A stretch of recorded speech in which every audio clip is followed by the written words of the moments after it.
পালাবার কারো কোনো রাস্তা নাই।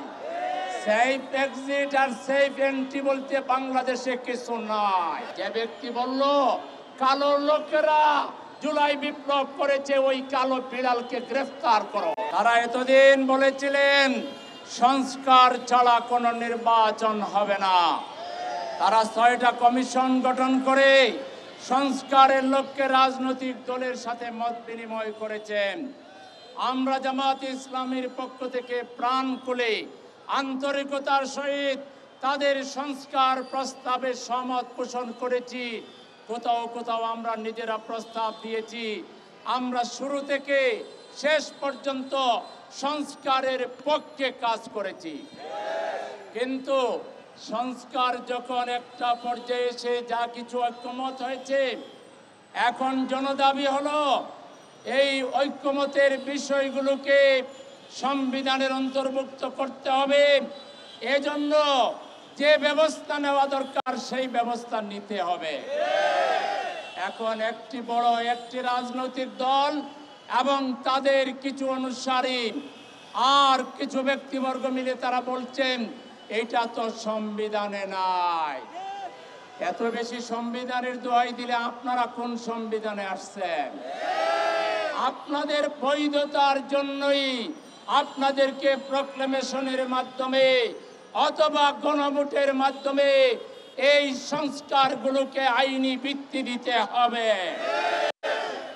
একটা দল নির্বাচনের জন্য ঘুমের মধ্যেও নির্বাচন, খাওয়ার মধ্যেও নির্বাচন, ইভেন বাথরুমে গিয়েও নির্বাচন বলে, কিন্তু তাদের মুখ দিয়েও আমরা একবারও সুষ্ঠু নির্বাচনের কথা শুনি না। তারা সেই হাসিনা মার্কা নির্বাচন করে ভাবছেন ক্ষমতায় চলে আসবেন, এই আশা সুদূর পরাহত হবে। বাংলাদেশে আর কোনো হাসিনা মার্কা নির্বাচন হতে দেওয়া হবে না। নির্বাচন অবশ্যই হবে, নির্বাচন ফেব্রুয়ারি মাসেই হতে হবে। কিন্তু নির্বাচন নিয়ে যদি কোনো ধরনের টালবাহানা করা হয়, নির্বাচনের নামে যদি প্রহসন করা হয়, জুলাই বিপ্লবীরা আমরা ঘরে ফিরে যাই নাই। প্রয়োজনে জুলাই বিপ্লবীরা আমরা রাস্তায় নামবো। আমরা ওগুলোকে আইনি ভিত্তি দিয়ে লেভেল প্লেইং ফিল্ড নিশ্চিত করে আমরা নির্বাচনে যাব। পালাবার কারো কোনো রাস্তা নাই। সেফ এক্সিট আর সেফ এন্ট্রি বলতে বাংলাদেশে কিছু নাই। বাংলাদেশিরা সারা দুনিয়ায় আছে। যারাই তাবেদার, যারাই ভারতের দালালি করবে, দুনিয়ার যেখানে যাবে সেখানেই প্রতিরোধ করা হবে।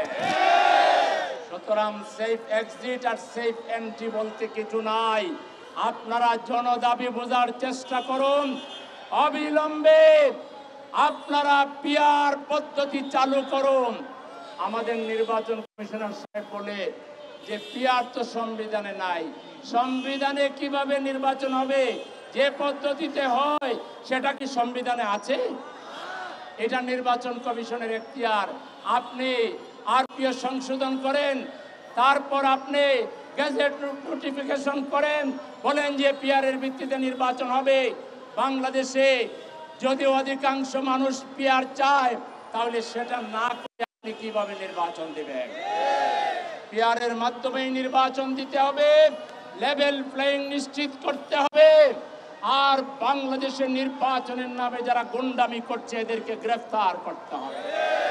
যে ব্যক্তি বলল কালো লোকেরা জুলাই বিপ্লব করেছে, ওই কালো বিড়ালকে গ্রেফতার করো এবং ওকে নির্বাচনের অযোগ্য ঘোষণা করুন। এই ধরনের দালালরা যে দলে আছে এবং যেই দলের লোকেরা যেন তেন নির্বাচন চায়, কিন্তু চাঁদাবাজদেরকে গ্রেফতারের কথা বলে না, সন্ত্রাসীদেরকে গ্রেফতারের কথা বলে না, যারা অস্ত্র উদ্ধারের কথা বলে না, তারা যে নির্বাচন চায়, এই নির্বাচন বাংলাদেশে হলে হাসিনা 15-16 বছর টিকেছিল, আপনারা 16 মাসও টিকতে পারবেন না। আর বাংলাদেশে আপনারা যেটা ভাবছেন ক্ষমতায় আসবেন, এই পর্যন্ত সকল জরিপের ফলাফল জনগণ আপনাদেরকে অলরেডি হলুদ কার্ড দেখিয়েছে। আর খুব শীঘ্রই নির্বাচনের মাধ্যমে আপনাদেরকে লাল কার্ড দেখিয়ে হাসিনার পথে আপনাদেরকে বিদায় করবে।